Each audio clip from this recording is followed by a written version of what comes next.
Hi everybody, hope you're doing well, enjoying the current league. If you've been watching my channel the last couple of days, then you know that I have these incremental videos about Jace and Modern as I've sort of had time to think and test things. And I've been kind of trying to figure out like which Jeskai shell I want to run him in. And I haven't gotten to test everything yet. You know, one of the things where I think he has promise maybe the most potentially is something like Jeskai Kiki control. And I don't even think I've updated this, but mainly because, you know, you could probably maybe cut this Nahiri, you could probably cut this, and find some Wall of Omens to help block. I've also thought maybe there might be a Jeskai mid-range list with Restos and Blade Splicers. But here's the thing about all these, and even like, you know, don't take this as like a finalized, like I've run this through its paces and I can certify that I would register this as in a tournament type of list, because this has just been me trying stuff.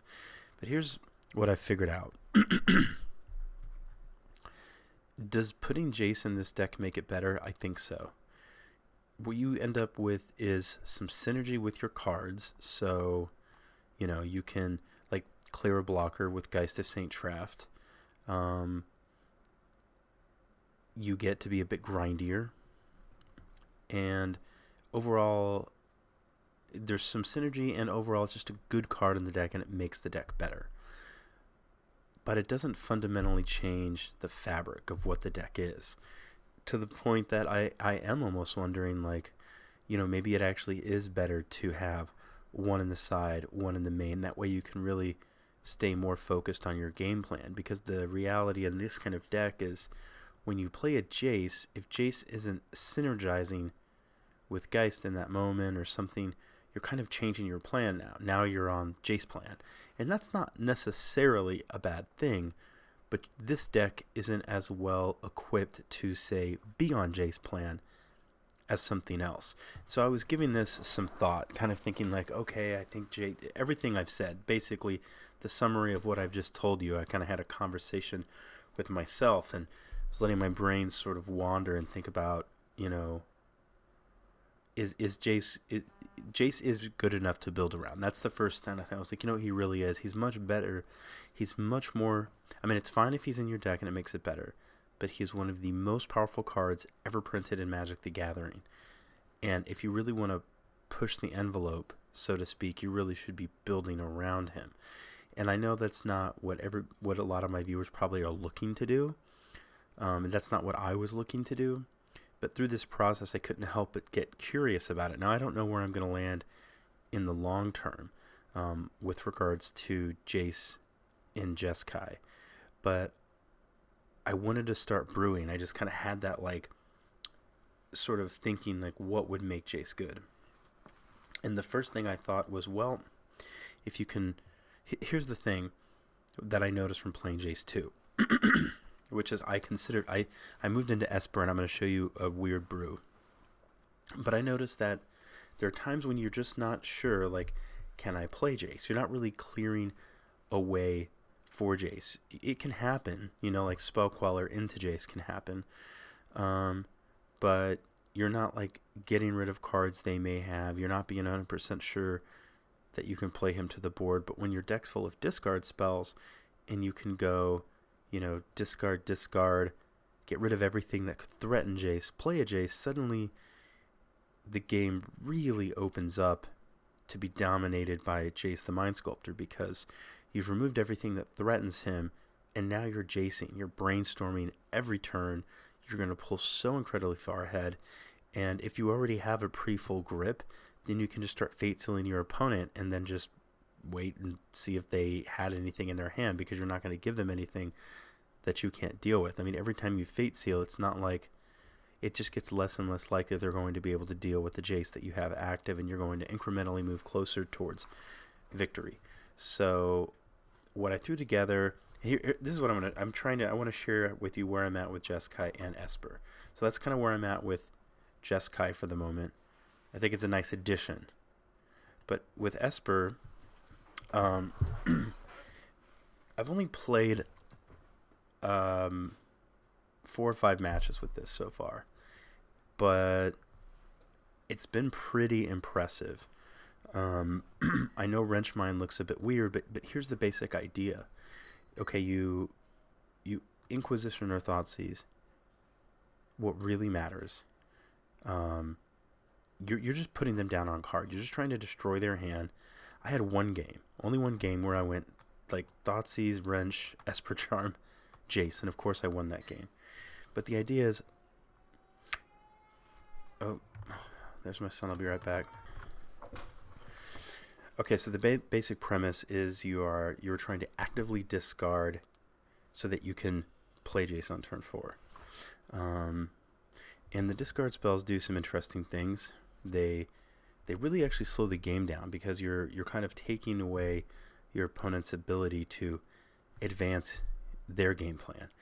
And it doesn't even matter that you're sort of doing nothing but discarding them, because your follow-up to spend a card to get rid of your card, spend a card to get rid of your 2 cards, is to then play a Jace that's going to stick and then recoup all. It's not even disadvantage. You didn't necessarily it's not like you were at a disadvantage to achieve this, but you're going to sort of recoup all of the cards that you traded with your opponent very quickly.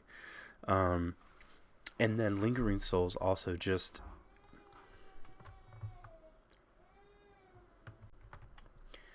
Lingering Souls has been working exceptionally well with Jace the Mind Sculptor. There are times when they have a creature and you're going to say they have a Tarmogoyf. Excuse me, it's just something. Anyway, so they have a 3/4 Tarmogoyf. 3/4 Tarmogoyf, you play Lingering Souls, go. They attack, you take 3. Untap and Jace, now you have these 2 blockers. They have to attack in. You get to brainstorm right away. Probably find an answer to the Goyf. If you don't, you get to minus it. And this is where another really interesting thing comes in, which is Esper Charm. On more than one occasion in the limited number of matches I've played, I'll play a Jace, have an Esper Charm in my hand, and I don't know if I can brainstorm, because I don't know that I'll find an answer to the creature. So I go ahead and bounce their creature back to their hand, and then at their draw step, Esper Charm them so they discard what I bounced, discard whatever they drew, and you have another guaranteed turn where you're going to be able to brainstorm again. And so there's quite a bit of synergy here between just Lingering Souls to block, Esper Charm to get rid of things that you bounce. It's pretty cool. And that can also happen if if it works out mana-wise, you can also do that with Wrench Mind as well. Then some other synergy. Gideon is really quite interesting because let's say you play Jace on an empty board, brainstorm, they throw down some creatures or whatever. Gideon gets to come down and then plus, so that they can't even get rid of the Jace if they wanted to with creatures. You get to brainstorm again, and then you're probably going to find an answer to, say, one of the creatures, and then Gideon's going to kill the other one. So Gideon protects Jace, which I like. Lingering Souls protects Jace as well as being a win condition. The Jace might look kind of weird, but it's just because, I assumed okay, if you have a hand of, say, Inquisition, Wrench Mind, Jace, if you can sort of, it's a Jace the Mind Sculptor you can play earlier, I guess you could say, in that if you're okay, I'm going to take all of your proactive stuff and play this Jace Blaren that I know is going to live now, and then just start minusing it to recoup some card advantage. But the difference between this deck and this deck feels actually more powerful in this configuration, and it's still in its early stages, but it feels more powerful than a lot of the Esper decks I've played. And this deck is kind of more, I don't want to say it's all in on Jace the Mind Sculptor. By the way, I only have 3 Jace the Mind Sculptors. They're getting more and more expensive. And also, I don't know, maybe it's fine to just have a little bit more diversity in your Planeswalkers. But anyway, yeah, I have the 3. And don't look at the sideboard. I don't know. Everything's just kind of a mess. I'm throwing it together and sort of, adjusting as I go. I don't, the mana base is just whatever too. I haven't really spent much time thinking about it. But this deck just feels very much like it's built around Jace, and it that's basically what it is. Is this deck is really like, okay, I'm fine to just be this heavy discard deck because I'm going to get rid of your stuff on 4. I'm going to play Jace, and I'm going to brainstorm, and because of all the discard, you won't have an easy way to deal with it yet, and I'm going to pull ahead, and you'll never recover, as well as have ways to protect it, and then some other little cards that might also kind of fit with that strategy. Big ways to protect it, ways to clear the board, good removal, good card selection. So anyway, this deck's been pretty cool. And I know I already said this, but it's something I've noticed a couple of times, which is like if you Thoughtseize somebody and you take their Goyf, then you Inquisition somebody and you take their threat and you Wrenchmine them, like the game is going to just go really slowly, which is exactly what you want with Jace the Mind Sculptor. And another thing, I'm sure that's probably self-evident, but I didn't necessarily think of this when I built it. A lot of times all this discard can be a liability because you're drawing these awful discard spells later. But, sometimes you're at this point where you play your Jace and you still have you've drawn a couple of Wrenchmines or something. Brainstorm gets rid of that crap. You get to put him back, crack a fetch. Here's one thing I can say I just realized is if I have 8 fetch lands because I have Jace, I probably would have fit like 9 to 10 fetch lands just to help enable shuffling. And there might even be some other ways that I haven't thought about just yet. But anyway, okay, so that's where I am with Esper more or less. I actually think this deck's going to have legs. It just feels really powerful. I think if some of you guys that like Esper can kind of take this shell and go off and do testing on Magic Online or Cockatrice or Paper or whatever it is you do, I would love to hear back from some of you on your experiences. Wrenchmine was just a quick idea. Maybe it's not any good. I kind of think it is, though, because it's kind of like you just Inquisition on turn 1 or Thoughtseize and you take their best thing and then you Wrenchmine them the next turn, and it's like they still have to get rid of just 2 real cards. You're just really going to slow them down to make Jace better. All right, so real quick, back to Jeskai. I don't know what's best right now. I don't know what's going to happen with the meta. The reason I have 3 Quellers is just threat diversity. Click has a little bit more toughness. It's really it's the same deck. I don't even know. The Thundermaw Hellkite, by the way, this is like a flex slot. I was running in the league you guys are currently running, I had 2 Thundermaws. Part of that was just because I knew that there was going to be a lot of Lingering Souls tokens from the Mardu Pyromancer deck. I don't know if you want this to be Thundermaw right now. Maybe it needs to be a 3rd Cryptic. Maybe it's good as a Restoration Angel. Maybe it's good as a counterspell. Certainly a flex slot. Now, one thing I do want to mention with regards to like the 2 mana counter slot and the 1 mana counter slot, if I was going to make this something else, I would consider making it another 2 mana counter. And kind of the reason is if Jund and if Bloodbraid Elf and Jace the Mind Sculptor are making people play a lot of Jund in like blue mid-range control decks, you can expect to see a lot of Tron, and that means that if there's meta full of Tron, you want Logic Knots more than Spell Snare. That being said, I usually try to keep 1 Spell Snare in because you can almost always find a target for it. One thing too, if I hadn't mentioned this before, the way I've been splitting up my counter suite, I would like a few more. I would like 1 or 2 more counters in here if I could. I've been doing this Disdainful Stroke Negate Counterflux package, and the reason is obviously these are for blue decks and collected company decks and whatever. But with Disdainful Stroke Negate and Counterflux, you can bring this in against blue-white X decks because you can get their Planeswalkers, their Cryptic Commands, their Planeswalkers, their Cryptic Commands. You have kind of an unconditional no. You can bring this in against Tron because this hits everything in Tron. This hits a lot of really important stuff in Tron. This hits everything in Tron. And usually you can slow the game down just enough that a 3-mana counter is acceptable.